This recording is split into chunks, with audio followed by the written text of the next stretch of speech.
My daughters would eat cheddar popcorns like it was crazy. And so we started goofing around in the kitchen. And quite literally, I'm very persistent. I'm like, there's something here, right? For about 5 years, it just kind of stayed there, didn't do super well. It was great. Everybody liked it who liked it, but it was, in hindsight, it was an ugly bag with a sticker on it. I got a 10-foot banner that said protein popcorn made on it at 10 o'clock at night. And the next day I safety pinned it on top of our brand new backdrop I had just bought. I had a line of 400 people for 2 straight days.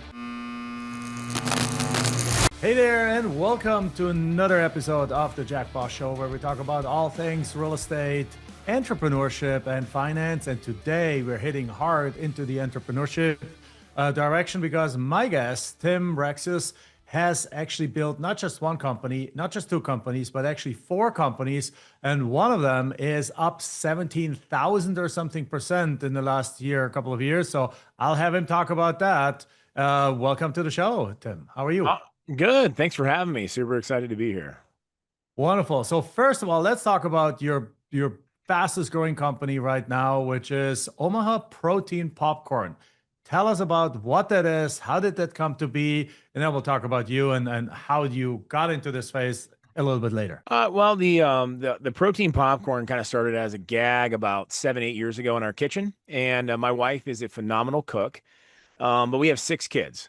So if you've ever had kids, trying to convince your younger kids to eat protein that doesn't come in the form of chicken nugget or chocolate milk, it's like negotiating with the terrorist. And so they won't eat the protein bars, they won't eat the protein shakes. And, I'm also getting older now. So my younger kids, I don't want to fight them. And I'm like, but they would eat candy coated popcorn like it was going out of style. And my daughters would eat cheddar popcorns like it was crazy. And so we started goofing around in the kitchen, and quite literally, I'm very persistent. I'm like, there's something here, right? So 600 batches over a year. I kid you not. Wow. Most of them very, very bad. And one cracked tooth because my wife forgot to take the seeds out of one of the batches of popcorn. So I always joke that I bled for this company, which is actually true. And we invented the popcorn, the protein popcorn. Now we called it optimal performance popcorn back in the day because I'm in the nutrition space, right? So we're selling it to nutrition stores and gyms. We launched at the Mr. Olympia bodybuilding convention and really think we're off to the races. And for about 5 years, it just kind of stayed there, didn't do super well. It was great. Everybody liked it who liked it, but it was, in hindsight, it was an ugly bag with a sticker on it. And fast forward to about 2.5 years ago, I became the president of the Chamber of Commerce. Don't ask me how I was voluntold into that position, but I reluctantly volunteered and did it. And one of the grocery stores here locally was in my chamber and asked to carry the popcorn. And I quite literally tell you, Jack, that I said, don't pay me for it because I don't want to have to return you any money when it doesn't sell because I didn't think it was going to work. So anyways, Hy-Vee Food, grocery store here in Omaha, one of them carried the popcorn. They outsold my own stores 50-1 in a month. And you got to think, I have 7 of my own retail stores in Omaha. So to have somebody outsell me was crazy. So I sent my oldest daughter down there. I said, see what's going on, because she's bubbly and blonde and not into the gym scene like I am. She fits a different demographic. And she comes back, she goes, soccer moms, little kids, and old people are buying your popcorn like it's a contest. Little old ladies with pink hair are buying like 7 bags a shot and putting in the grocery cart. So I go down there, talk to the nutritionist, and she goes, this is the only snack I can get the little kids or my elderly patients to actually eat repetitively and not just lie to me about it, but actually do it. So Wow. I went to the sweets. How do you have it? How do you have it more popcorn? Like, how does it have protein? Well, I use a special kind of protein in the mix. So I have 5 candy coated flavors: caramel corn, peanut butter, chocolate, and rainbow candy. And I can't go into a lot of the science of it, but basically at a certain temperature, I'm able to blend the protein into the mix itself and use gluten-free, non-GMO organic popcorn and remove all high fructose corn syrups, all the nasty stuff they put in a lot of your normal candy coated popcorn. I made it healthy. And it took, like, no kidding, 600 batches to figure out the temperature mix and everything to make sure that protein was stable. And I realized that using the highest quality protein was a real trick for me. So let's put it this way, guys. When you buy a protein snack from a gas station or a grocery store, most of those snacks are using the bottom barrel grade protein that there is, which is fine. Most people don't know the difference. But when you're done working out, it's all about speed. You have about 45 minutes to get amino nitrates from protein to your muscle tissue to cause repair. And most of those protein snacks won't digest over 2 or 3 hours. Mine will start digesting in 6 minutes, which makes it really great for elderly and young people because their metabolisms, their systems, regardless of their health condition, can digest our protein where the lower grade proteins they can't. Like, everybody's had that bad protein snack or drink that caused them to get all gassy and feel like garbage. It never happens with mine because I use the highest grade. So that's kind of how it developed. It started out with just the caramel corn. And my brothers are doctors, and I'm the witch doctor of the family, as they like to say. So I put it out in bowls at Christmas. I didn't tell them it was healthy. That way I could get a real honest response, and they all loved it. And I remember my older brother going, "Oh man, this is healthy, isn't it? You're smiling." I go, "Yeah, it is, but none of you guys knew." And then my daughters kept bringing home gigantic bags of Smart Pop white cheddar, I think to upset me. So I spent 6 months and developed the white cheddar popcorn using organic coconut oil. And I actually took a bag of Smart Pop, I emptied it, filled it with mine, and I resealed it with my daughter's hair straightener. And I left it on the kitchen counter so her and all the other high school girls, I could get an honest response, had a whole candid camera moment. And they go, "This is the best one ever." And my daughter looks at me, she goes, "Oh no, this is yours, isn't it?" I said, "Yeah, but you didn't know. And if I can get you 6 kids to agree on eating something, which if anybody else has as many kids as I do understands, to get them to agree on anything, you've got a winner." So I've got this whole like test plot at my house of 20 years of age gap difference between my oldest and youngest. And I realized we had something. And so I go to Sweets and Snacks Convention in 22, 23. I didn't know they had snack conventions. And 200,000 buyers. Like, it's massive. 1,200 vendors. And the first day, no one stopped by my booth. And that was underneath our old bag. And I was upset. My wife, and all of her brilliance, was like, "Hey, it doesn't say protein or healthy anywhere on our label." And I go, "Oh my God, it doesn't." And so I went down to Staples that night, and this is the defining moment. I got a 10-foot banner that said protein popcorn made on it at 10 o'clock at night. And the next day I safety pinned it on top of our brand new backdrop I had just bought. I had a line of 400 people for 2 straight days. We rebranded the popcorn to Omaha Protein Popcorn. I had my daughters design the bags, the little flexing popcorn kernel mascot, and we relaunched in 2023, and we were up almost 17,000% in the last 24 months. We've launched into Wow. 14 countries.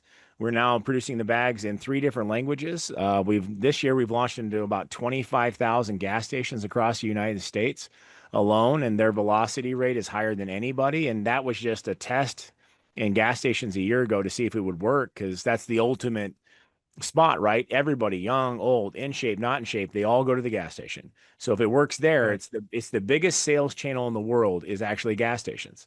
There are seven gas And stations to gas every stations grocery have store. almost and gas stations have almost nothing inside of them that is in any shape or form healthy. Exactly. And people want to eat something that's better. And Yeah. we saw this in the 90s.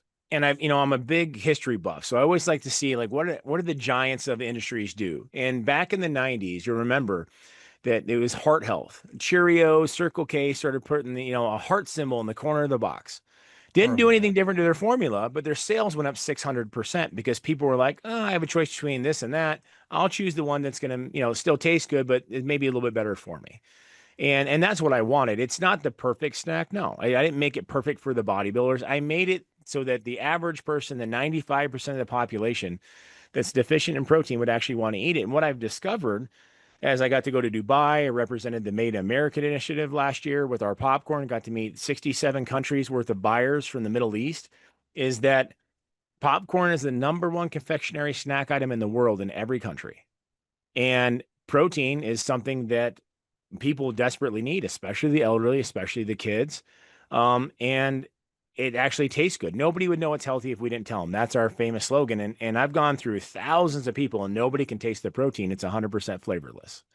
And so now Yeah. we have 8 flavors: spicy cheddar, nacho cheddar, white cheddar, and we're working on new flavors all the time because as we've gone global, I'm getting different taste requests. Canada wants me to make ketchup flavored popcorn, which I think is gross.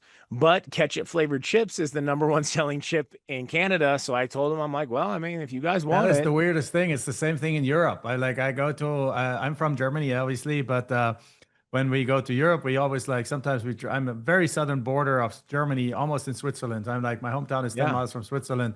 So it's only a 5 hour drive to Milan, or it's only 5 hour drive to Lake Como. So sometimes when we're down there, we grab my parents, put them in the car, and we drive down to Lake Como, start at breakfast, be there for dinner, spend a few days there instead of just being in my hometown and have my parents go get around a little bit. And on the way on the interstate, there's always ketchup and tomato flavored potato chips, and I sometimes buy them, and they actually taste good because they actually don't taste like ketchup. They just Yeah. taste like Italy. They taste a little bit like herbs and things, and a little bit tomatoey taste. So I can actually I can't imagine popcorn, but then again, if you why not? Like heck, what Well, the heck? and that's the thing. It's been kind of eye-opening for me. So first, when I went to Dubai, and just call it ignorance or arrogance, I thought popcorn was an American thing. I didn't know, and I get there and I start, pitching to all these grocery chain buyers, and they go, "You do know that the Crown Prince of Dubai owns the popcorn manufacturing facility in Dubai, right?" And I go, "Oh, so popcorn's a thing here?" They go, "Yeah, it's the number one snack item in the country." I'm like, "Oh, I didn't know, and then ketchup, I'm like, and I remember my Canadian buyers, and we're in about 15,000 retailers in Canada now. And I go, Wow. ketchup? That's gross. They go, okay, American, you're obsessed with ranch and peanut butter. I'm like, I'm not obsessed. I just recognize greatness. And we laugh back and forth. And then we have our spicy cheddar and we're launching in Qatar right now. And I said, this is pretty spicy. And I get a message back from my buyer. He goes, you Americans don't know what spicy is. Oh, okay. So now I'm working on a ghost pepper white cheddar because I like the challenge. And Well, if you so it's go to been, Germany, you got to make popcorn sweet. It's yes. I'm not talking about candy covered popcorn, not like the stuff that has caramel on it. If it's just popcorn, if it looks like popcorn, behaves like popcorn, it's like squishy and things like that. But it just has protein or something. I haven't tried it yet. You got to make it sweet in Germany because Germans Well, eat popcorn sweet. so we launched in a big distributor in the UK, Protein Bargain Warehouse, about 2 months ago. He was sold out before the first pallets landed, and Oh I'm wow. getting messages from Belgium and Sweden and two buyers in Germany. And he goes, "Well, Germany bought out all of my caramel corn and rainbow candy immediately." And I'm like, Yeah. "All right, well, it looks like you need to buy more." So, but now it's kind of a thing where I'm making the bags in French, I'm making the bags in Mandarin and Arabic and in Spanish, and it's kind of like, okay, each country is a little different. So now I'm in a whole new phase of my entrepreneurship journey, trying to figure out, okay, each country's customs, what's their health departments, and all those rules. And the good thing for us is that because I make it so clean and I get certified tests on every batch, I'm able to get through a lot of these countries. When I went to Dubai, it was the only protein snack allowed in, which was kind of amazing. But it's also a testament to how my wife and I were dedicated to making something that actually met health standards that were actually good, because I do feed this to my kids and to my parents. And so I wanted something that was actually good for them. Very cool. Very cool. Yeah. All right, so that is exciting. Now, like just a few couple of technical things and as a personal curiosity. Um, I always thought about sometimes we buy a bunch of supplements and all kinds of things. Like, how did you find out where to even get this stuff done industrially made, like in large sizes? Where do you even get enough popcorn from that? Like, Oh, is there all like a right. fair where you can go to and say Oh like, hey, I no. want a thing, or do No, you can't just cook it it's up in the kitchen, particularly now as it becomes bigger? well, we started out in our kitchen just goofing around, and then I Sure, of had my course. wife. So I have a warehouse for my nutrition stores and my gyms, and so I was like, and then at the time, about 7 years ago, the basement in my house wasn't finished yet. So I had my wife well, she says she wasn't convinced, but I thought I convinced her. I go, let me either turn part of our warehouse or our basement into a popcorn manufacturing facility. Because when I get obsessed with something, I think most serial entrepreneurs are like this. We get this like tunnel vision focus on like, I'm gonna figure out how to make this happen. So I actually signed up for commercial popcorn making school. And yes, they do have these for people who want to get into that side of business for sports stadiums or whatever. And so I signed up for popcorn making school to figure out how the equipment works, what I need to buy to actually make my own facility. And the gentleman at one of the schools called me. He's a third generation popcorn family, been doing it since the 1930s. And he had actually seen one of my keynote speeches. And I used to be on YouTube a lot with my old podcast. And he called me up and he said, he goes, "What are you doing making popcorn? I know who you are." I'm like, "Well, I can't tell you. I because it's a secret. I can't tell you my recipe. I've got this crazy idea." And he goes, "Listen, I've been doing popcorn since I was a teenager. I've been doing it for 50 years. I'll sign whatever NDA you want." So I said, "Okay." So I had my lawyer whip up the biggest NDA and memorandum of understanding you've ever seen. This guy signed it blindfolded. I told him the project of what I was doing. He goes, "Well, how about instead of you buying this equipment, we partner together on this?" And he goes, "I love this idea. I think it's fun. I think I can excel at this. I already have the equipment. I've got generations of experience." And he goes, "The only caveat is I want you to max me out before you ever go to somebody else." And so we made a deal, and I've been with that manufacturer for 7 years. I'm a very loyal person. And so I've Yeah. always told them, like, if we ever hit capacity with you guys, you tell me, and we will get that secondary and tritary co-packer online, which they've agreed to. And so far, we've been able to do really, really well, even though we've expanded so massively. And so it's a lifeline for them. And so that's kind of how I got into it. But I was prepared to buy the equipment and do it myself. And it just kind of happened. So it turned out I found a co-packer. Now there's a lot of co-packers out there that make stuff. There are conventions for that stuff. They're all over the Okay. place.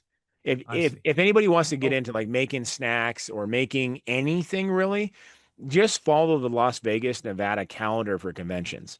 And what I've found is there are a lot of great that's conventions a good across the tip. United States, all over the place from McCormick Center in Chicago, which is great, Indiana. I've been down to Orlando. I've been in conventions everywhere, but Las Vegas probably has the most conventions domestically and internationally crowded, attracted conventions. And you'll have 20 a month. And you can find co-packers, custom manufacturers. I just went to one last week where it was a bagging it's an import convention where you can buy toys or goods or custom manufactured for bags or packaging, whatever it might be. There's a land pack is going in the end of September in Las Vegas, for instance, if you want to have custom boxes made. I mean, you would think, but like I have custom boxes made for the bags. I have custom boxes made for the floor displays, for retail shelf displays. And so it's a great chance to go to one of these conventions and find all sorts of different kinds of people in different industries that want to make it for you. And there's a lot of brands that literally specialize in co-packing for brands. If you've been around the gas stations, for instance, since we talked about that in the United States lately, you'll see like Circle K, which is the second biggest chain in the world. I'm actually negotiating with them currently right now, which will be awesome for us. But Casey's, which bought out all the Buc-ee's, is growing very aggressively in the United States. They've started private labeling a lot of their own chips and their candies and their snacks. And how they get into that is they reach out to these companies, and these companies predominantly just want to make sure their employees are fully employed, the machines are moving, and they're making product. Whether it's their brand or yours, they just want to keep the train moving. And that's how the nutraceutical industry works too. So, like the vitamins and supplements you mentioned earlier, I'd venture to Yeah. say that only one out of every 20 companies actually manufactures their own stuff. Most of them they're having Okay, it so done that for. makes sense. So you that gives us a great bridge. So they're called co-packers. There's Mhm. conventions for them, Yep. and since you have a nutrition company also, and that's actually a second company that you're kind of a little bit at least familiar with that concept, Yeah. because I'm sure you get pitched by all kinds of people wanting to have their stuff in your store. Oh, yeah, and all the time. And so, like for me, of my nutraceutical side, which is VHI supplements or VHI Fit, and I sell those inside my Rexius nutrition stores and online, is I make very unique formulas for like sleep aids. Because, for me, being around nutrition for 25 years, the biggest thing I've ever seen with people is sleep and stress. So I make products very specialty in that area. And so I'm very particular. And the issue is when you're a small outfit like me, I'm not going to be able to buy enough volume of the raw materials from other countries and dealing with customs coming in because you can't get it all from the United States. Some of these ingredients are only grown in China, or they might be only grown in Indonesia or wherever it might be, for specific herbs or vitamins.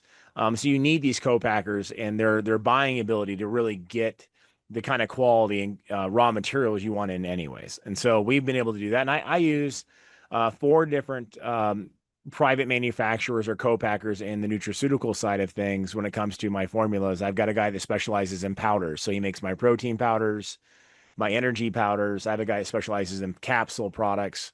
I have another one that specializes in the liquids that I make. And so, that have their specialty, and then allows me to jump in the game without having to buy an extra $100,000 that I don't have worth of raw materials. Yeah, makes sense. That is really exciting. That's fantastic. I mean, it makes that is a great snack. Everyone loves popcorn. Everyone likes protein.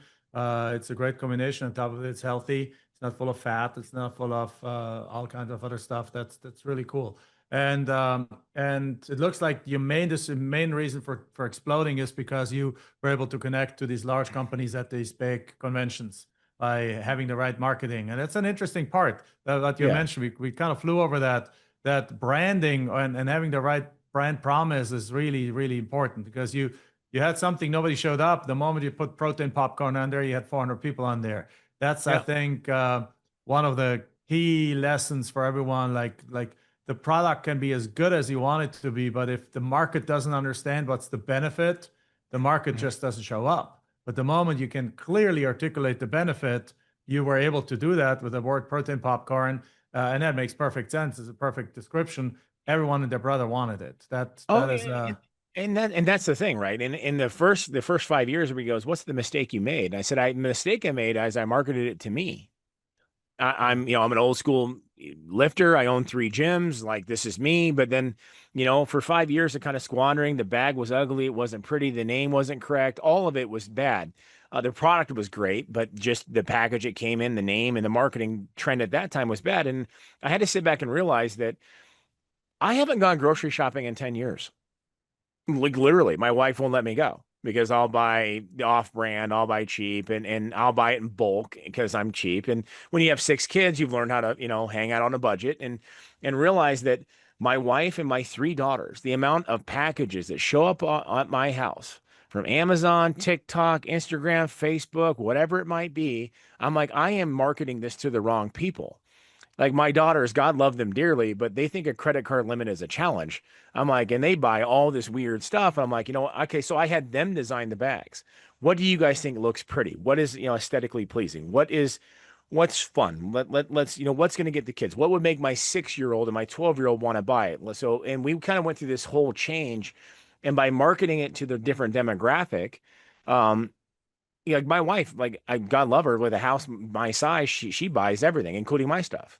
And so my wife buys the healthy snacks. My wife does all of that. And I'm like, okay, let's little switch. Now the athletes, the guys like me, understand the macronutrients. They're gonna look at it and go, that's good. Yeah, they're gonna get it. But how does it get it to their house? And so you get to look that women make 80% of buying decisions in the household in the United States. And so I spent my first 5 years marketing it to 20% who don't buy. So by that little switch and by making it more fun, the guys like me will understand the macronutrients.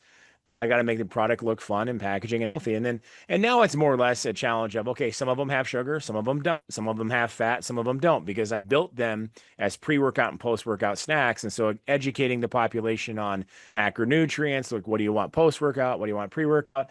I figured out after about the last 2 years of marketing heavy online, domestically, internationally, that I'm never going to satisfy everybody, and that's okay. It's and my biggest thing with the entrepreneurship, and I say this in all the conferences and keynotes, is don't try to be everybody's everything, but be somebody's something. If you stick to your niche and know what you're for, you'll be fine. what do you talk about in your keynotes? I know you just mentioned that. So not only do you have Yeah. 4 companies, 6 kids, and everything, but you also now speak a lot, and Mhm. you mentioned you do a lot of keynotes. What is the subject in your keynotes? The vast majority of the time that people ask me to come in, whether it's being in a company that I'm helping rescue out of a certain time economically or industry, depending on where it might be, a lot of times it's on an impact, creating impactful relationships in a short amount of time. Because everybody asks, like, how did you start a nutrition company and build it to that size with literally no marketing budget? Because I was broke when I started it. And I said, my ability to create impactful relationships and make friendships, a handshake's worth a million ads, is the reason why I'm here. And so, like, for the popcorn, for instance, we've talked about it being up 17,000%. What I didn't tell you was I didn't start running a single paid ad until about 9 months ago. And I built it into 14 countries prior to ever running a single marketing ad ever. And the reason Yeah, I'm able because to you do go that is B two because, B. well, You're I've spent 20 years in this career, in this industry, so I know a lot of people. And what I found was right. that international business was significantly easier for me than domestic here in the United States. Huh. And I know a Why is lot of that? your, I think a lot of, and as I've talked about this a lot of struggling entrepreneurs find this to be true as well. United States, I think, is a pay for play game. It really is. It's really changed over the last 3 or 4 years with the term influencer and what you had to pay them and now you don't. And but internationally, when I do business in Kuwait or Saudi Arabia or New Zealand, Australia, whatever, and the great thing about post COVID, right? We all got so used to Zooming. We got so used to doing Zooms, and I'm able to get that face to face. But when I'm dealing with somebody in Kuwait, I'm talking to an owner, and they're talking Yeah. to an owner. I bypass all the 60 employees at Walmart I have to get to finally get to a buying decision maker. And we make a deal, we do business, and it's done. It's actually very easy. And I've done all the prep work. I understand it. I've really educated myself on shipping mechanisms and supply chain distribution and what does the Ministry of Health in each country want. And the fact that I get independent tested, I've done certified shelf life testing. I've spent the money making sure that I've got everything in place I need, but it's a relationship. When I went to Dubai, I think that was the most impressive thing in the culture shock for the first time I was there was everybody is third or fourth generation. Everybody stays at the same company that their father worked at or their family worked at. And they're like, wow, you're an owner. And of the 25 companies that went over to Dubai, only two of us were owners. Everybody else was employees. And because we were owners and we were listed, we got the most meetings because they consider that respectful. And that's how, even in Canada, my big buyer up there that I deal with, and they're great. It was me meeting with another owner. We made a deal and it was done. Here in the United States, when I'm dealing with a grocery chain, for instance, they're changing the manager in charge is in a new position every 60 days. So by the time you get to know them, there's on to somebody new. And it's hard to develop these relationships. I think here in America, in these bigger companies, we change jobs like most people change socks every day.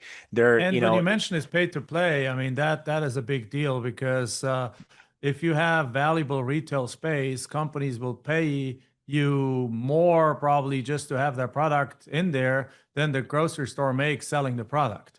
So oh, the yeah, grocery stores, in a way, doesn't. I mean, they do care, of course, but they don't care as much what product they have in the store as long as they get paid enough to actually put it mhm, there. And when you're dealing owner to owner in a not so chain based environment or yeah, a little bit more lower hierarchy environment, like there's a German entrepreneur who makes t-shirts and things like that. It's called He is the only one of the very few still German producing t-shirt manufacturers. Trigema is his company. He's an older gentleman, old style thing. Is a lot on social media too now. But he basically tells the story one time that Aldi, the big company Aldi, Aldi is yeah, obviously yeah, from yeah, Germany. Aldi wanted to place an order for 300 or 400,000 pairs of bras.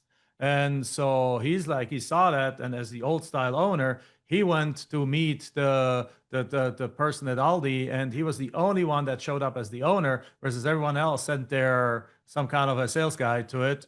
And guess who got the job? Because in these yeah. kind of more traditional environments, which Germany is still a very traditional society where respect means something, and when you show up as the owner to something, you get more respect, just like in Dubai. Obviously, Dubai is probably 10x more like that, but it makes Oh, total yeah. sense. And the US is it's just commercialized in that end, and it doesn't mean as much anymore. So I can totally see how doing deals internationally as with you as the owner presenting yourself is actually much easier. Yeah. Well, Because you're and, like and, looking and each other in the eyes, you're shaking hands. You're like, okay, you're the owner, they're the owner. We're making an agreement, not some dude that I don't know. And that's what I found out was too, is that as we started marketing here in the US, I'd already built it into this, 13, 14 country thing. And so when I started pushing hard here in the United States this past year, I was going to say, they're like, oh, well, new companies. And I could say, I'm apologize. I mean to stop you there, not to be egotistical, but we're already in 14 countries. And they go, oh my God. All of a sudden here in the US, because I've built this already internationally, I get a certain level of respect when I try to enter the market here in the United States. And then two, I have three brokers that help sell here in the United States. And so the deal is every time they're meeting a new company, I will jump on the call or the Zoom with them. Not because they need me, but just because of that, exactly like you said, that ownership. And I talked to the head guy at a big distribution company. Oh, you're the owner. Yeah, like, I think it speaks a lot to our respect for that company that, hey, I'm not too busy, that your company is worth my time. And they literally love it. So I still do some of the conventions too. I'll jump out, and I was just in North Carolina 2 weeks ago at a gas station conference for that area for North Carolina, South Carolina. And they're like, wait a minute, you're the owner. Yeah. And immediately you get this respect from these different chains. And, it's that value. Everybody wants the Circle K. And I will eventually get in Circle K at 7,000 stores. But, you know, a big chain I sell out in the western part of the United States called Big D Oil. I met the owner at a convention. We talked and we went back and forth, and 50 stores is still a lot of stores. That's good business. And Yeah. I'm perfectly happy with that, and realizing that all the small wins add up to a big win. And Okay, so where are two, you in Phoenix? I gotta go get some of your stuff. we're at Rexius Nutrition and my store down in Tempe. I gotta look at, well, there's a where to find us section on omahaproteinpopcorn.com. I Okay, don't know all the that's gas good. So, stations. guys, everyone, omahaproteinpopcorn.com, go and Yeah. check out where that is. And you gotta get after this. We all gotta try it. So I everyone know, go I out. know my assistant's going to be like, I put all the addresses in. She does that. I don't do that, but she puts them in there because we're adding a new chain about every 6 days right now. And I've been mostly focused on gas stations, and it was kind of weird to me how the Yeah. gas station thing works, right? So I'm going to take you back about 15 years ago, but I started my first nutrition store. And a gentleman named Donnie Wolf and his brother Trevor came in my store, and we became friends. And I sold them supplements and helped them get in shape. And well, it turns out that they took over their dad's business, which is in the gas station business. They helped build out, they own C Plus Enterprises, and they helped build out their fridges and the gondolas and all the shelves. Well, fast forward, all these years, this popcorn, and they were buying it from my gym. They go, you got to put this in gas stations. You think it'll work? Oh, yeah. So a year ago, they helped me get into some gas stations. And fast forward, that's the biggest velocity movement of any distribution sales channel I've ever gotten into. And these guys enlightened my world. They're like, there are 7 gas stations to every grocery store in the United States, 12 gas stations to every grocery store in the world. It's the biggest sales channel there is. And I didn't even think of it. I just thought gas stations is where people go buy cigarettes and beer and get gas.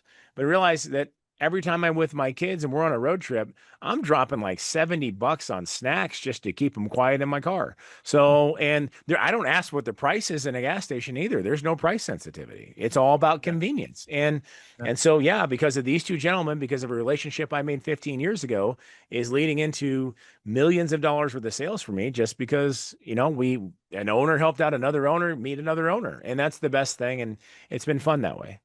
Isn't that beautiful? We're talking about a popcorn business that went viral and that is going into 14 countries right now, or 15 countries, and spreading like wildfire. But at the end of the day, we're talking about human connection. We're talking Yep. about owners talking to owners, and meeting each other, and people meeting each other, and talking to each other and opening doors for each other. So that's the beauty of business. That's why I think business. I'll do business for the rest of my life, because it's it's the relationships that you can build, and the reputation that you build, and that opens doors over the time. That's the real fun part about it, isn't it?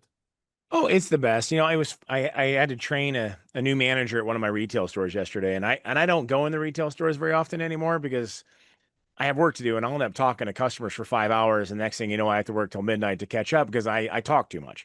But I still own my original retail store. The rest of them I've sold to my staff and made them all franchises. But my daughter's boyfriend started working for me, and another kid started working for me. And of course, what happens? I said I'm in the store. A bunch of guys come in. Next thing you know, I got guys sitting there for 90 minutes, and we're just chit chatting back and forth. And these two young men go, wow, you guys really like talk. These guys must, been shopping here. I go, this is what you guys will find out. Your ability to cultivate relationships will make you wealthy. It'll make you successful. And if you like what you're selling on top of it, that's the dream. I love what I sell. I like these people. They go, what do you mean? I said, if these guys hadn't come in my store 15 years ago, I couldn't put food on the table for my family. So I literally appreciate those customers to the nth degree, probably more than they know. And so they are my friends. My customers became my friends because without them, the joke I always tell my wife, I'd have to get a real job. And I don't know if I could do that. I probably would get fired right away. You're probably So unemployable, just like I I am. am probably unemployable. You mentioned something right now that I do want to hook into for the last few minutes of the thing. I want to kind of like your life didn't look like this always. You actually had some pretty tough times in your life, and really like sleeping in your car and things like Yeah. that. And tell us a little bit about that, but then also tell us you're now this mega successful person with four businesses, happy family, six kids, house, beautiful, like everything is going to Dubai, going to this place. This what switched and how did you learn to become the person that you are today? And what was that transition? What do you credit that transition with? Well, originally it starts back. My wife is a huge reason on that, to be honest with you. I mean, when I was 19, I had the choice of starting my first business. I was pretty broke, but I start my first business or I could pay rent.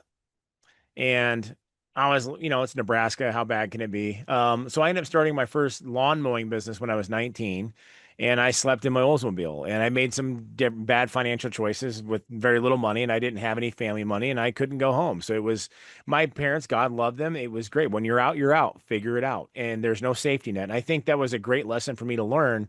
And at the point where I was very poor, I was hungry, and I meant when I go home, I went to bed in my car hungry, and I think because that is affected me for the rest of my life because I remember what it's like to be completely and utterly desolate and just desperate to make money.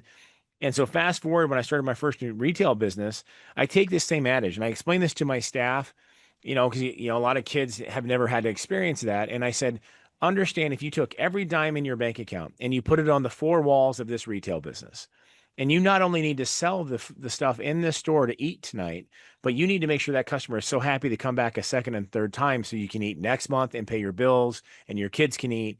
What kind of approach would you take with every customer that walks in the door that if you realize without them tonight, you don't get to eat and you have to go hungry? Because it'll change your mindset and how valuable every person and every customer that comes in your door is. And I've always kind of preached that. And I'd had three kids from a former marriage and got divorced, and it's unfortunately a common tale. And here I am with the business, struggling with three small kids, and in walks my future wife.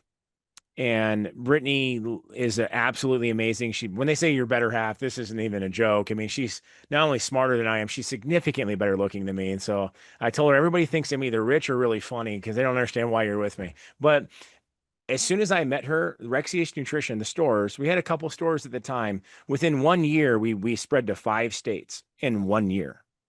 And then just to show Wow. you that somebody else that supports you, that backs you, that meets your passion and understands and how you can do that, you realize that you can't do it alone. And I think for the longest time, I was always on my own. I was alone. I didn't bring anybody close into the circle to help. It was just going to be me. As an entrepreneur, it's pretty easy to do that. But it's important to put it on yourself. No employee is ever going to care as much as you have, but there are people you can bring into your circle to rely on that can help you compound your abilities. And by that lesson, by meeting my then future wife and growing our family and saying, hey, this is fun. Like, oh my God, I just went up 500% in 1 year because I had somebody else that was, as we like to call it, ride or die, that they're on the same bus as you are. Like, we're going to crash or we're going to be successful together. And I started hiring people of that same kind of mindset. I started looking for people with those same kind of character traits, people that just wanted an opportunity, that didn't come from maybe an affluent background, that wanted to hustle but wanted their chance to own. And so what you'll find out is every business partner in every one of these companies I have is a former employee of mine. And so I look at every employee Great. I hire as the ultimate future business partner job interview. I get to see what they're like when they're getting the automatic paycheck. I get to see what they're like when I don't micromanage. I get to see what they're like when I give them a project and let them kind of explore it on their own. And if they are so talented, I want to lock them down for life. And the best way to lock down talent like that is to make them a partner. So everybody that works in the popcorn company is a shareholder. It's a profits interest share, and that gives them a reason to actively stay. The three gyms I own here at Iron Heaven Gyms in Omaha, Nick Langer, my business partner, him and his wife, and my wife were 50-50 partners on these gyms. Nick was a manager of one of my retail stores. And he's so persistent and so talented and driven that when we decided to start the gyms, he's like, I want to partner 50-50 on this. And I looked at that man, I said, that's great. Then you can no longer work for me. So you either be a partner and be fired as an employee, or you can be an employee. And to know that you're around people of like-minded attitudes, he literally goes, okay, I'm fired. And he actually they sold their house, one small child, she was pregnant, moved in with his parents. for 2 years to afford to be a 50-50 owner in these gyms. Wow. And here we are 3 gyms later, multi-million dollar fitness empire. And he's very successful, but and he does his own companies on the side too. He actually ended up buying one of the retail stores he started working for me at. Now he's a franchisee too. But every one of these companies, that's how I've done it. I've made my employees, I've sold my retail stores to my staff because they earned it. I love that. Love that. Let me just repeat that back because you just said it so quickly, and that the key to that, one of the keys to success is there's, I hear two keys you mentioned. Key number one of the most fundamental decisions that you'll ever make is who you marry. Yep. Right? Like you can marry somebody that holds your back and that everything is goes to hell in the handbasket, or you can somebody that you guys both explode together. I keep saying that if Michelle, my wife Michelle, is the exact same way, much Yeah. prettier, much better looking than I am, much Yeah. smarter than I am, most amazing. And I also say, like, if we ever get divorced, which knock on wood, hopefully never will, we're very happily married 24 years. She absolutely has earned 50% of everything we've created because she's freaking created everything with me. Right. Oh, So my my there's like parent my no, parents there's said my parents said if you ever screw up, we're taking her side and we're keeping her. I'm like, that should tell you everything about my that wife you should need tell to you know. everything. So Yeah, so yeah. So my point is that that like we have what we created because we build it together. There's exactly. no credit to me alone, and there's probably also just there's a lot of credit to her alone, but really the power is us together. And Exactly. that's the same thing. Number one, so pick somebody out there that you can really go to battle with. And the second thing, no, is I love that, and I haven't heard many people say that, is that you select the people you hire based on their fire, based on where they want to go. Basically, somebody that just wants to have a chance to show that they can do it. So it's not like somebody who just wants to have a paycheck. It's somebody that wants to prove themselves, and those people are like amazing. We have several of them myself in our team. They're weight worth in gold. It's absolutely incredible, these people. Well, Yeah. I wanted to get into nutrition back in 2003, 2004, and I just didn't have the money. I didn't have family money. And so I ended up working for a different company for 6 years till I came back and did it, because I didn't have that. And so as entrepreneurs, especially when you get successful, we have the opportunity to be for other people what we needed at that stage. And so that's what I'm doing. I'm giving them a leg up. I'm giving them an opportunity to earn it that I didn't get to have. And by doing that, you get to get this talent. You get to get these people, and employees who just want a paycheck are going to do just enough not to get fired. But people who want an opportunity to own something and level up their life, they're going to do way more than they're paid for. So later they can get paid way more for what they do. And it's, every employee you have, that is a long-term potential business partner interview. And if you look at it like that, then you'll change your approach of what you teach them. And so what I do, especially the high school kids, because I give about 20 or 30 high school speeches a year too, is in my retails, for instance, I don't have sales associates. I have interns. I only have interns. And the deal is they come work for me and they're going to work in the retail setting, which is the basic, right? And I say, if you do a good job for me for 3 months, I want you to list the top 3 to 5 things you want to learn, whether it's in this job or one of my other companies or just experience. And you tell me what that is. And if you kill for me here and give me 150%, I will go out of my way to find how to teach you that or find somebody that can. One of them, I want to learn how to do videography and do social media videos. Cool. So he killed for me. I got him in, I paid for it actually, but was my videographer, had him fall around, ended up being his assistant. Now that gentleman who actually married my assistant is now doing my videos 7 years later. And so I've been able Yeah. to do these things and get them internships and get them jobs, teach them. I want to do public events. Cool. Like, you're going to be my new public event guy. We're going to go do a booth. You're going to do party planning. That's what my daughter did. And now my daughter does party planning down in Phoenix as her job. Like that, she does event planning because that was what she wanted to do in high school when she started working for me. So it's, we just got to look at our employees differently. They're as an opportunity to help somebody be what we needed, not just somebody clocking in and clocking out. All right. Well, I love that. That was great. So tell us, where can somebody get a hold of you? The best way is just to go to timrexius.com. That's TIMREXIUS.com. That leads to all the companies, all the public speaking engagements, whatever craziness they got me talking to that week, that's where I'm at. And all the brands are there. That's the best way to get a hold of me. Message in there. It goes to my assistant who makes sure I don't miss it. And, I've always said, like, I can't get to all the questions right away, but I do the best I can. And if I can help somebody else be what I needed at that point, I'll absolutely do it. Wonderful. Well, thank you so much, Tim. That was wonderful. I had a lot of fun, and continued good luck. And I can't wait for you to blow that thing up to whatever level. Is at the end of the day, is the plan to exit, or is the plan to just keep running this thing? Popcorn, Because the these plan kind is of to. businesses can exit for a lot of money. Oh, yeah, the biggest mergers and acquisitions in industry over the last 5 years have been protein snack companies to Hershey's, Coke, and Pepsi. And so the goal is eventually to exit out of this for a company that can make it way bigger than even me, so they can get it way more places than even I can. And I'm hoping that happens. It'll be great for people who've invested with me too. And my staff wants me to sell since they're all shareholders. So they Of want me to course. go, yeah, that's their $1 million ticket. So, if I told them, no, we're just going to keep it, I think they might might mutiny me. But, that's the goal. And I just want to see it on every shelf in every country I go to. Absolutely. I think you'll get there. With that All right. said, Thank you. Appreciate it. thank you very much for being with us. And that's a wrap, guys. As always, give us that 5-star review, share it with your friends, share it everywhere. We want to get we want to reach many more people. So help us out, put it wherever you see this, tell your friends about it. With that said, that's a wrap. Thank you very much. Bye-bye.